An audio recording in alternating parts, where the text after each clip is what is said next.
8ই March আন্তর্জাতিক নারী দিবস।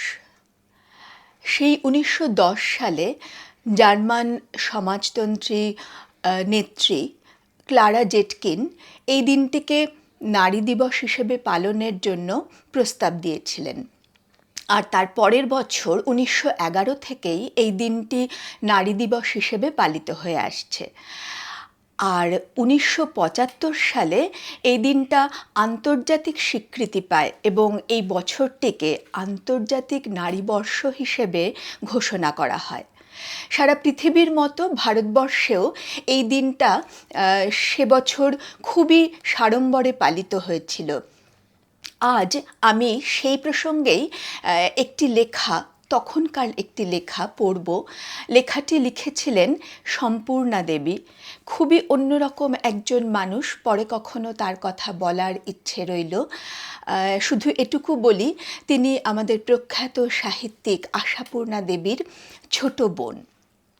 এই লেখাটি একটি খুবই দীর্ঘ লেখা, কিন্তু মনে হলো যে 51 বছর পরেও লেখাটি তার প্রাসঙ্গিকতা হারায়নি এবং সেই কারণেই মনে হলো লেখাটি পড়ি। যদি কেউ শোনেন, যদি আমারই মতো কারোর মনে এই লেখাটি আলোড়ন তোলে, সেই কারণেই পড়া।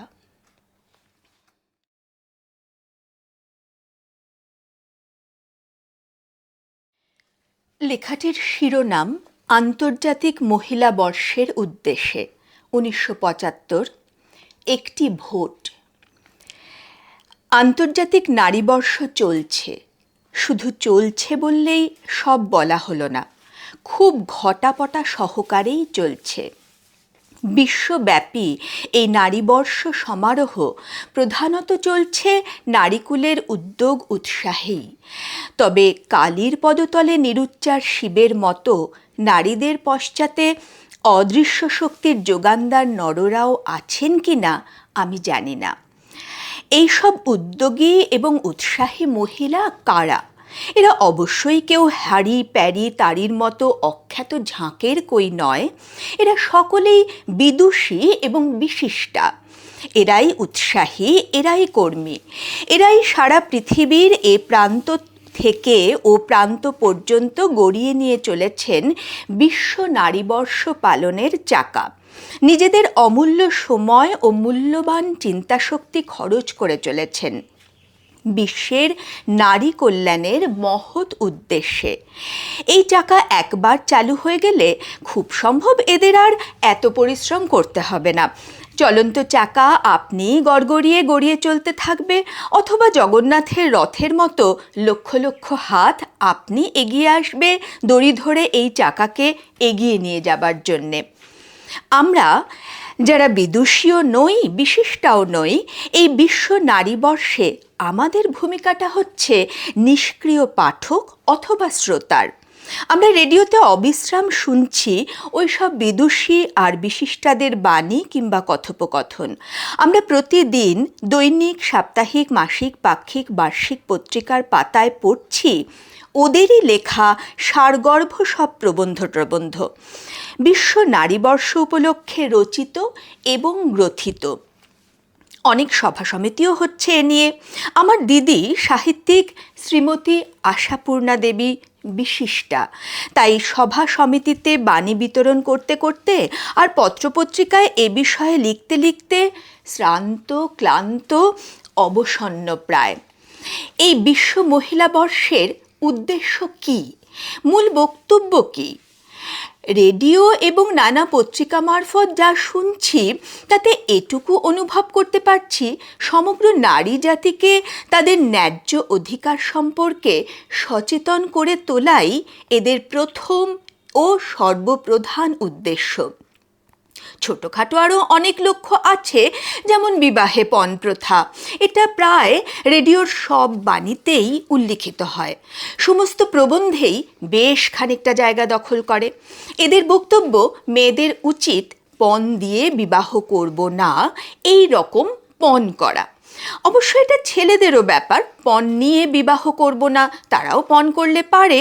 কিন্তু এটা যখন শুধু নারীদের জন্যই নারীদের আয়োজিত ব্যাপার, তাই ওদের কথা বাদ দিয়ে শুধু মেয়েদের কথাই হোক। পণ দিয়ে বিয়ে করব না প্রত্যেক মেয়ের প্রতিজ্ঞা হওয়া উচিত, এবং এটা হলে পুরুষেরা যে খুবই জব্দ হবে তাতে সন্দেহ নাস্তি। কারণ নারীদের বাদ দিয়ে পৌরুষ দেখাবার যথেষ্ট ক্ষেত্র থাকলেও এই বিষয়টিতে পুরুষেরা অবশ্যই বোকা বনে যাবে। মেয়েদের বাদ দিয়ে বিয়ে করা তো যাবে না। কিন্তু মুশকিল হচ্ছে পণ তো মেয়েরা নিজেরা দেয় না। মেয়েরা সাধারণত এখনও অধিকাংশই বিয়ের আগে অর্থনৈতিক পরাধীন। বাবা, কাকা, মামা, দাদা, ঠাকুরদাদা কারো না কারো ওপর নির্ভরশীল থাকে। পণ দেয় সেই অভিভাবকেরা, কিন্তু তারা তো আর নারী নয়। নারীবর্ষের এইসব প্রতিজ্ঞায় তাদের কি এসে যাচ্ছে? তাদের কন্যা দায়, সে দায়ের দায়িত্ব তারা যেভাবে পারবে পালন করবে। পণ তাদের হাতে একটা জোরালো অস্ত্র, সে অস্ত্র তারা খামোখা হাতছাড়া করতে যাবে কেন? যার পণ দেবার ক্ষমতা নেই তাদের ঘরের মেয়ের প্রতিজ্ঞার প্রয়োজনও নেই। মূলেই রাধে না, তারা তপ্ত আর পান্ত। তারা এমনিতেই কুমারী হয়ে দিন কাটাবে, পণ করার স্কোপই পাবে না। অবশ্য মেয়েরা পারে বিয়ে করব না, অন্তত বাপ দাদার পয়সায় নির্ভরশীল থাকা অবস্থায় বিয়ে করব না এই দৃঢ় প্রতিজ্ঞা নিতে। তাহলে পণ দেব না এই স্লোগানের বদলে স্বনির্ভর না হয়ে বিয়ের চিন্তা করব না এই স্লোগান নিক তারা। অর্থনৈতিক স্বাধীন মেয়ে সহজেই মাথা তুলে বলতে পারবে, আমরা কারুর দায় নই, বোঝাও নই, কাজে এই বোঝা নামানোর মুটে ভাড়া কাউকে গুনতে হবে না, আমার দায় আমারই। তাহলে আপনিই লেঠা চুকে যায়, পণপ্রথার সমস্যা আর থাকেই না। ছেলের অভিভাবকরা তো আর কন্যার কাছে পণ দাবি করেন না, কন্যার দায়িক যারা তাদের কাছে করেন। তারা উভয় পক্ষেই পুরুষ। মেয়েদের মানমর্যাদার দায় তারা কি দুঃখে ভাবতে যাবেন? মেয়েরা যদি স্বাধীন হয়ে তবে বিয়ে করে, এসব প্রশ্ন আপনিই অবান্তর হয়ে যায়। অন্য আরেকটি প্রশ্ন মেয়েদের দাসিত্ব বা দাসত্ব। মেয়েরা বহু যুগ যুগান্তর ধরেই গৃহপালিত পশুর স্তরে ছিল। তারা উৎপাদনের যন্ত্র মাত্র। তারা পুরুষ জাতির দাসিত্ব স্বীকার করে চলেছে স্ত্রী, কন্যা, মাতা, ভগ্নী নানা রূপে। তাদের বুঝিয়ে দিতে হবে তারা সত্যিই গৃহপালিত পশুর শ্রেণীর কেউ নয়। এমনকি তারা পুরুষের গলগ্রহও নয়, পুরুষের কৃতদাসীও নয়। তারা পুরুষের জীবনের শরিক, সমান অধিকারের অধিকারিণী। তারা ঘর সামলায়, পুরুষ অর্থ সংগ্রহ করতে বাইরে ঘুরে বেড়ায়, এই মাত্র প্রভেদ। কেউ কারুর চেয়ে ছোটও নয়, বড়ও নয়। বাইসাইকেলের দুটো চাকার মতো তারা সংসার যাত্রার দুই অপরিহার্য অংশ। কিন্তু অবোধজনকে এই বোধ দান করার দায়িত্ব কাদের? নিশ্চয়ই পুরুষ সমাজের নয়। তারা নিজের পায়ে নিজে কুড়ুল মারতে যাবে কেন? রাজা হয়ে প্রজা খেপাতে যাবে কেন তারা? অবশ্য ব্যতিক্রম জগতে আছেই, না হলে রামমোহন রায়, বিদ্যাসাগরদের সংখ্যা গুনলেও তো নিতান্ত নগণ্য হবে না। যারা মেয়েদের মুক্তির কথা চিন্তা করেছেন, শিক্ষার কথা চিন্তা করেছেন, যারা মেয়ে মানুষদের গৃহপালিত পশু না ভেবে মানুষ বলেই বিশ্বাস করেছেন। তাহলে এ দায়িত্ব পড়ে যাচ্ছে নারী সমাজেরই ঘাড়ে। কিন্তু কোন নারীদের? অবোধরা তো অবোধই রইল। যারা বোধের জগতে পৌঁছেছেন, যারা নারী কল্যাণ নিয়ে রেডিওতে বলছেন, পত্রিকাতে লিখছেন, সভা সমিতিতে বক্তা ও শ্রোতা হয়ে যোগ দিচ্ছেন, তারা সবাই নারীর অধিকার সম্বন্ধে তীব্রভাবে সচেতন নিশ্চয়ই। এদের মধ্যে বহু মহিলা আছেন যারা অর্থনৈতিকভাবে স্বাধীন, স্বাবলম্বী। তাদের নিজেদের দাসিত্বের প্রশ্ন নেই। অতএব এদেরই ওপর বর্তাচ্ছে সেই গুরুদায়িত্ব, অবোধ নারীদের সচেতন করে তোলার দায়িত্ব। এই বিশ্ব নারীবর্ষের বছরেও এবং একেবারে শহর বাজার অঞ্চলেও সহস্র সহস্র নারী আছে, হয়তো সারা পৃথিবীতেই এই একই অবস্থা, যারা নিজেদের মনুষ্যত্ব, নারীত্ব, অধিকার কিছু বিষয়েই সচেতন নয়। তারা নিজেদের পুরুষের পোষ্য বলেই জানে এবং মানে। এমনকি এই পোষ্য হওয়াটাকে দুঃখ বা অপমান বলেও ভাবতে শেখেনি। নিজেদের অর্থনৈতিক পরাধীনতা সম্পর্কেও এরা নির্বিকার। ছোট ছোট ছেলে মেয়ে যেমন বিনা প্রশ্নেই জানে তারা বাপ মার পোষ্য এবং অধীন। তারা হয়তো বাপ মার ওপর রাগ অভিমান করে, ঝগড়াও করে, সেটা অধিকার সচেতনতা নয়, ভালোবাসার ওপর জুলুম।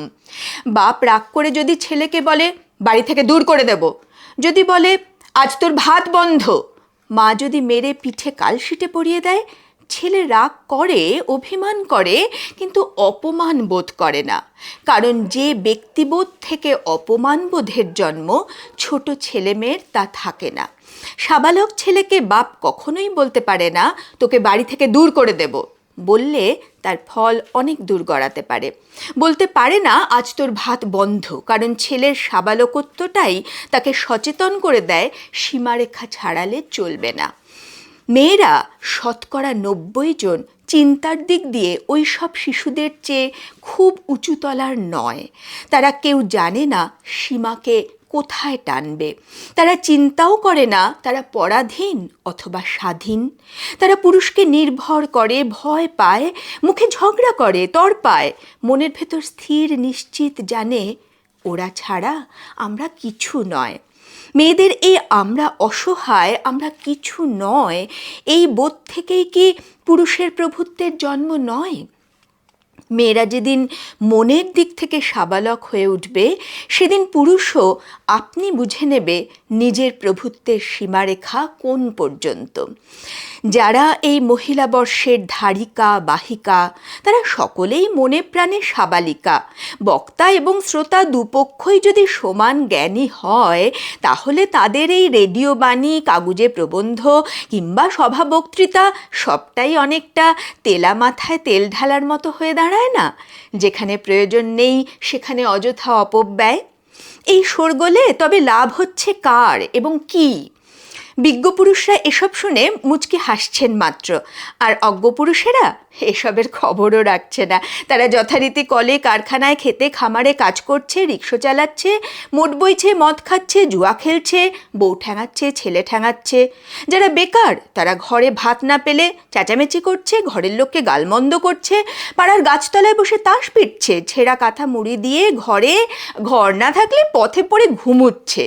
এইসব গুরুগম্ভীর ব্যাপারের খবর তারা জানছেও না, মেয়েদের আলাদা অস্তিত্ব নিয়ে ভাবছেও না।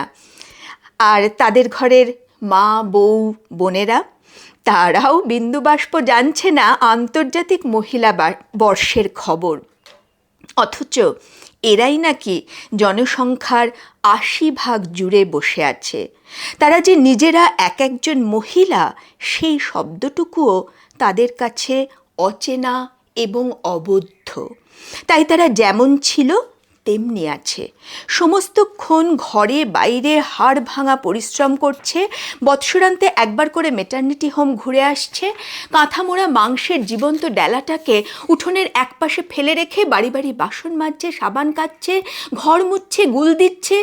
দিনান্তে একবার হয় 2টি ভাত, না হয় খানকতক মোটা রুটি গড়ে সবাই মিলে খাচ্ছে। মেজাজ ক্ষিপ্ত হলে বাপ, ভাই, স্বামী বা পুত্র ঘরের পুরুষ মানুষটার উদ্দেশ্যে তুলকালাম ঝগড়া করছে। তারপর আবার যে সেই প্রতিদিনের একঘেয়ে পুনরাবৃত্তি। তারা জানে না তারা বিশ্ব নারী সমাজের অংশ। তারা জানে না মেয়ে ছেলে আর পুরুষ বেটা ছেলে ছাড়া মানুষের আবার তৃতীয় কোনো পরিচয় থাকতে পারে। এইসব অজ্ঞ, অবোধ, আত্মজ্ঞানহীন নারীদের জন্য বিশ্ব নারীবর্ষে কিছু করা হচ্ছে কি? শুধু নারীরা কেন, তাদের ঘরের পুরুষরাও তো সমান অচেতন। তারা জানে তারা সংসারের প্রভু। কেন এই প্রভুপদ তা নিয়ে তারা মাথা ঘামায় না। তারা তাদের বাপ পিতামহকে দেখেছে মেয়েদের ধমকাতে, বকতে, প্রভুত্ব করতে, তাই তারাও করছে। তারা জানে ওই পদটাতে তাদের ভগবান দত্ত অধিকার, তাই তাদেরও কিছু বোঝানোর দরকার। কিন্তু কে বোঝাবে? এ দায় কে নেবে? তা যদি না পারা যায়, তবে এই স্টেজের অভিনয়, বিশ্ব মহিলা বর্ষ নামক রংচঙে খেলনাটি ঘুরিয়ে ফিরিয়ে দেখা এবং দেখানোর মধ্যে সার্থকতা কোথায়? আমাদের বাড়ি আপাতত যে মহিলাটি বাসন মাজার কাজ করে, তার নাম যাই হোক, পরিচয় অষ্টুর মা বলে। তার বড় মেয়ের নাম অষ্টমী বা অপভ্রংশ অষ্টু। যাই হোক, অষ্টুর মার বয়স কত কে জানে। সারাদিন কায়িক পরিশ্রমের ফলে ওদের লালিত্য লাবণ্য বড় কিছু অবশিষ্ট থাকে না। 22, 32 আর 42 তফাৎ করা খুব শক্ত। তবু বড় মেয়ের বয়স আন্দাজে মনে হয় 30-32 বেশি না হওয়াই স্বাভাবিক। ওর 4 মেয়ে 1 ছেলে। স্বামী রাজমিস্ত্রির কাজ জানে, কিন্তু কাজ পায় কই মা? 10 দিন কাজ পায় তো 20 দিন বসে থাকে। তাছাড়া কুড়ির বেহাত গো মা, ঘর থেকে নড়তে চায় না মোটে। বলে, কিন্তু বলার মধ্যে দেশ বিদ্বেষের বাষ্পমাত্রও নেই। নিতান্ত কথা বলার সুখে কথা বলা। ও নিজে 3 বারই বাসন মাজা ইত্যাদি ঘরের কাজ করে। বড় মেয়েটা বয়স 13-14, করে 2 বারই। সময় বাঁচলে নিজের কাজ সেরে মায়ের কাজে সাহায্য করে। ছেলেটা বছর 12, কিন্তু তার কোনো দায় দায়িত্ব নেই। সে সারা বর্ষাকাল নালার জলে আলপিনের বড়শি গেঁথে মাছ ধরে, সারা শরৎকাল কাটাঘুরির পেছনে ছুটে বেড়ায়। কে জানে কোন দিন ঘুড়ি ধরতে গিয়ে প্রাণটা দেয়। এই ভয়েতেই আমি মরি গো মা। আস্তে গাড়ি ছুটে আসতেছে, তা মোটে নজর নেই কোন দিন চাপা পড়ে মরবে। সারা শীতকাল সে রাস্তায় রাস্তায় ডাঙ্গুলি খেলে, সিগারেটের প্যাকেট দিয়ে তৈরি তাস নিয়ে খেলে। রোদে রোদে ঘোরে, সন্ধে হলে বাড়ি এসে যা জোটে তাই খেয়ে ছেঁড়া কাঁথা মুড়ি দিয়ে ঘুমোয়। আর সারা গ্রীষ্মকাল দিনে 3-4 বার পুকুরে চান করে, পরের গাছে উঠে ফল পাকুড় চুরি করে খায়। বাড়ি এসে তৈরি খাবার পেলে খায়, না পেলে মাকে 2-4 ঘা বসিয়ে দিয়ে আবার গাছে গাছে ঘুরে বেড়ায়। 10 বছরের তুষ্টু বলে মেয়েটা এ যুগের রীতিমাফিক এক গৃহস্থ বাড়ির খাওয়া পড়ার কাজ করে। অর্থাৎ ভোর থেকে রাত্রি অবধি সংসারের যাবতীয় কাজ করে। ছেলে আগলায়, রেশন আনে, দোকানে ছোটে, পরিবর্তে আহার আশ্রয়। মাইনে সামান্য, তা সেটা তো পায় ওর মা। তবু সে থাকে ভালোই। খাটনি বেশি হলেও 4 বার যা হোক খাওয়াটা তো নিয়মিত। পাবো কি পাবো নার অনিশ্চয়তা নেই। মণিবাণী দয়াবতী হলে পুরনো ফ্রক, তেল, সাবান এবং মিষ্ট ব্যবহারও পায়। 8 বছরের ভবি, বোধহয় ভবানীর অপভ্রংশ, সমস্ত দিন বছর 2-1 বয়সের হাঁটতে না শেখা বোনটাকে ট্যাঁকে নিয়ে মার পিছু পিছু ঘোরে। বোনটাকে উঠোনে দালানে বসিয়ে রেখে মায়ের কাজে সাহায্য করে। মা বাসন ধুলে টিপকলে বুক দিয়ে ঝাঁকিয়ে ঝাঁকিয়ে কলপাম করে দেয়। মা সাবান কেচে তুললে লাফিয়ে লাফিয়ে উঁচু টাঙানো দড়িতে মেলে দেয়। ফাঁকে ফাঁকে বোনকে সামলায়। দুপুরে মা যখন ঘরে ফেরে তখন একখানা ভাঙা চটা ওঠা এনামেলের কাশি হাতে নিয়ে রাস্তায় রাস্তায় গোবর কুড়োয়। পরনে হয় একটা ছেঁড়া ঝলঝলে প্যান্ট, নয়তো স্রেফ একটা জাঙ্গিয়া। শীতকালে নিজের গায়ের মাপের চেয়ে অনেক বড় কিংবা অনেক ছোট একটা পিঠখোলা বোতামহীন ফ্রক। খুব ভোরেই তাকে দেখতে পাবে সরকারি দুধের ডিপোর সামনে। 2 হাতে 2টো তারের খাঁচায় অন্তত 6-8টা খালি দুধের বোতল। বোতল পিছু 2-3 টাকা মাসিক আয়, সেটা অবশ্য ওর মার আয়। ওর খাওয়াটা নিয়মিতও নয়, নিশ্চিত নয়, কারণ ওদের ঘরে রান্নাটা নিয়মিত হয় না। মা যেদিন ভাত আঁধে সেদিনকে সন্ধেবেলায় ভাত খায়। দিনে মুড়ি খেতে মা 10 নয়া দেয়, আর যেদিনকে মা রুটি গড়ে সেদিন দুপুরেও খায়, রাতেও খায়। চালের কত দাম! এসনের চালে কি 2 বেলা ভাত কুলোয়?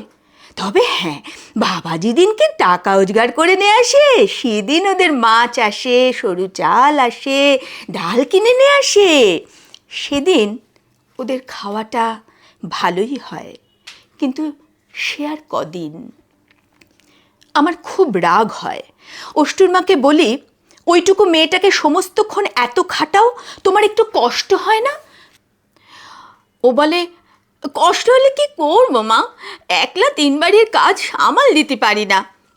কেন, তোমার ছেলে তো দেখি সারা দিন খেলে বেড়ায়, বোনটাকে দেখতে পারে না সে? সকালবেলা দুধের বোতলগুলো বাড়ি বাড়ি দিয়ে আসতে পারে না? সেই ছেলে কি না একটা কথা শোনে না গো মা, ভারী অবাধ্য। খালি খাবার কটু, আচলে পয়সা থাকলে জোর করে খুলে নিয়ে যাবে, এটা ওটা কিনে খাবে, একটা কাজে লাগবে না। বকতে পারো না? কে শোনে মা, তারে দেখতে পাই কটটুকুন। আগ করে যদি বলি খেতে দেব না, তা মেরে ধরে হাড়ি থেকে কেড়ে খেয়ে এনে চলে যায়। বলে, কিন্তু রাগ ফোটে না গলার স্বরে, বরং কত দুঃখ করে। ভগবানের বিচার দেখো মা, 4টে মেয়ে, ছেলে মোটে একটা। অপারেশন করে ফেলেছে, আর তো হবেও নি। আমি বলি, তা মেয়েরাই তো তোমার ডান হাত বা হাত, ছেলে কম বলে দুঃখ কিসের? মা কি যে বলে, মেয়ে সন্তান হলো পরের জিনিস, বিয়ে হয়ে চলে গেলে কি আর মা বলে ডেকে শুধোবে? বুড়োকালে কে দেখবে মা ছেলে ছাড়া? আর অষ্টুর বাপ, যে মাসে অন্তত 20 দিন স্ত্রী নির্ভর, বসে খায়, নয়তো দেশে গিয়ে বসে থাকে বুড়ো মায়ের কাছে। ক্যানিং লাইনে এক গ্রামে ওদের দেশ, সেখানে জ্ঞাতিদের ধান পান আছে, গিয়ে পড়লে দুটো ভাতের অভাব হয় না। জ্যাঠাতো ভাইরা সব আছে, শাওরি তো তাদের কাছেই থাকে। রাজমিস্ত্রির কাজ জানে, জুটলে করে, গরজ বেশি নেই, কেউ ডেকে কাজ দিলে তবেই যায়। 10 টাকা রোজ। টাকা পেলে সেদিন ওদের খাওয়া দাওয়াটা শৌখিন হয়, কারণ অষ্টুর বাপের কোনো কুদিকে নজর নেই, নেশা ভাঙ করে না, জুয়ো খেলে পয়সা উড়োয় না, ওই 10 বার 5 বার একটু চা আর বিড়ি সিগারেট খায়, ঘুমোয়, আর পাড়ার গাছতলায় তাসের আড্ডায় বসে তাস খেলে, আড্ডা দেয়। সংসারের দায় ওর নয়। কিন্তু অষ্টুর মা এসব ভালো করে বোঝে না। দায়টা ঠিক কার হওয়া উচিত, দায় ব্যাপারটাই মূলে কি, এসব কিছু ভাবে না। ওর নিজের এবং সন্তানদের আহার আশ্রয়ের দায়টা যে সে একাই সম্পূর্ণ বহে মরছে, সে কথাও স্পষ্ট জানে না। কিন্তু মনে মনে ঠিক জানে অষ্টুর বাপ হচ্ছে ওর অভিভাবক। ওর রাগ হলে বউকে ধরে মারতে পারে, লাথি মেরে হাঁড়িকুড়ি ভাঙতে পারে, সে অধিকার ওর হাতছে। হাজার হোক পুরুষ বেটা ছেলে, আগ হলে কি আর জ্ঞানগম্যি থাকে? এবার দুর্গাপুজোর ষষ্ঠীর দিন ভীষণ ঝড় বৃষ্টি গেল। রাত্রে ওদের ঘরের চালখানা হুড়মুড়িয়ে ভেঙে গেল। কি ভাগ্যি ছেলে মেয়েগুলো তখন ঘরে ছিল না, নইলে 2-1 প্রাণও যেত। সকালে কাজ করতে এসে খুব কাঁদছিল। পুজোর দিনে এই বিপদ, কাল সারাটা আত্মে ছেলে মেয়ে নেই, মাঠে আইত কাটেছি। ওদিকে অষ্টুর বাপ আজ 15 দিন দেশে মায়ের কাছে গিয়ে বসে আছে। এখন চিঠি নেই, একটু খবর নেই, কিচ্ছু নেই। কি করি মা, কিছু ভেবে ঠিক করতে পারতেছি না। আমি বললাম, তোমাদের তো নিজেদের ঘর নয়, ভাড়া বাড়িওয়ালাকে বলো, সেই তো সারিয়ে দেবে। না গো মা, সে বলতেছে তোমরা আপন খরচে আপন ব্যবস্থায় সারিয়ে নাও, পরে ভাড়া থেকে কাটান দিও বলে, আর 2 চক্ষু জলে ভাসে। আমি জিজ্ঞেস করলাম, খুঁটি তুলে ঘর সারাতে কত টাকা লাগবে? 15-16 টাকার কম হবে না, অত আমি কোথা পাবো? আমি 5টি টাকা দান করলাম। সেই উৎসাহে আরও 2 মনিব বাড়ি থেকে চেয়ে চিনতে কিছু জোগাড় করে মহাষ্টমীর দিন ওদের ঘর আবার মাথা তুলল মা এবং 14 বছরের মেয়েটির আপ্রাণ চেষ্টায়। নবমীর সকালে অষ্টুর মা প্রায় আহ্লাদে ভাসতে ভাসতে কাজে এলো। অষ্টুর বাপ আজ সকালে ঘরে এসে গো মা, যে করে 3টি দিন আইত কাইটিছি মা, সে আর কওয়ার নয়। পুরুষ মানুষটা ঘরে নেই, আর মাথায় বিপদ। আমি হেসে বললাম, তা পুরুষ মানুষটা এসে তোমার কি কি উপকার করলো? রসিকতাটা বুঝলো, তাই একগাল হেসে বলল, সে তুমি যতই বলো মা, ঘরে একটা পুরুষ বেটা ছেলে থাকলে বুকে একটা বল ভরসা থাকে। হ্যাঁ, ওরা তাই জানে, পুরুষ মানুষ কিছু না করলেও বুকের বল ভরসা কেন, সে কথার উত্তর ওরা দিতে পারবে না। অষ্টুর বাপেরাও এ কথার উত্তর জানে না। তবে মেয়েদের বুকের বল ভরসা হওয়ার মূল্যস্বরূপ প্রভুত্বের পোস্টটা স্বচ্ছন্দে ভোগ করে। একটি অষ্টুর মার গল্প হলেও আপনাদের আশেপাশে ঘুরে বেড়ানো, খেটে খাওয়া অজস্র অষ্টুর মা আপনারা দেখতে পাবেন, যারা ছোট্ট ছোট্ট মেয়েগুলোকে ভেলা করে এই উত্তাল সমুদ্র পার হওয়ার জন্য অবিশ্রান্ত পরিশ্রম করছে, আর মনে জানছে পুরুষ বেটা ছেলেরা যেহেতু তাদের বুকের বল ভরসা, অতএব তারা ওদের ঘাড়ে বসে খাওয়ার, 2-4 ঘা চটচাপড় মারবার অধিকারী তো বটেই, তাদের নিজস্ব উপার্জনের টাকাগুলো নেশা করে, জুয়া খেলে বা অন্য যে কোনো বদখেয়ালের জন্য খরচ করবার নিরঙ্কুশ অধিকারও তাদের আছে। অবশ্য এ নিয়ে অষ্টুর মারা ঝগড়া কেলেঙ্কারি কম করে না, কিন্তু আর কোন জোর ওদের আছে? অতএব অষ্টুর মারা অবিশ্রাম পরিশ্রম করে নিজের এবং সন্তানদের আহার আশ্রয়ের সমস্ত দায়িত্ব বহন করে চলে। অথচ জানে না কাকে বলে অর্থনৈতিক স্বাধীনতা, কাকে বলে স্বনির্ভর হতে পারা। এইসব অন্ধ অজ্ঞ নারীদের এবং তাদের তথাকথিত অভিভাবকদের সঠিক অবস্থাটা বুঝিয়ে দেবার দায়টা কি আন্তর্জাতিক নারীবর্ষের কার্যবিবরণীর অন্তর্ভুক্ত? তা যদি হয়, যদি এইসব বিদুষী ও বিশিষ্টা নারীরা নিজেদের গণ্ডির বাইরের এইসব অষ্টুর মা ও তাদের 7, 8, 10 বছরের নিরুপায় মেয়েগুলোর দিকে তাকিয়ে দেখেন, তাদের মানুষ বলে স্বীকার করে নিতে রাজি হন, তাদের হয়ে কিছু বলতে বা জনসাধারণকে এইসব ছোটতলার মানুষদের সম্পর্কে একটু সচেতন করে তোলেন, তাহলে আমার আন্তরিক অভিনন্দন তো রইলই এদের উদ্যোগ আয়োজনের প্রতি। আর আমার দেওয়ার মতো সম্বল, আমার একটিমাত্র ভোট, সেইটি রইল এই আন্তর্জাতিক মহিলা বর্ষের উদ্দেশ্যে।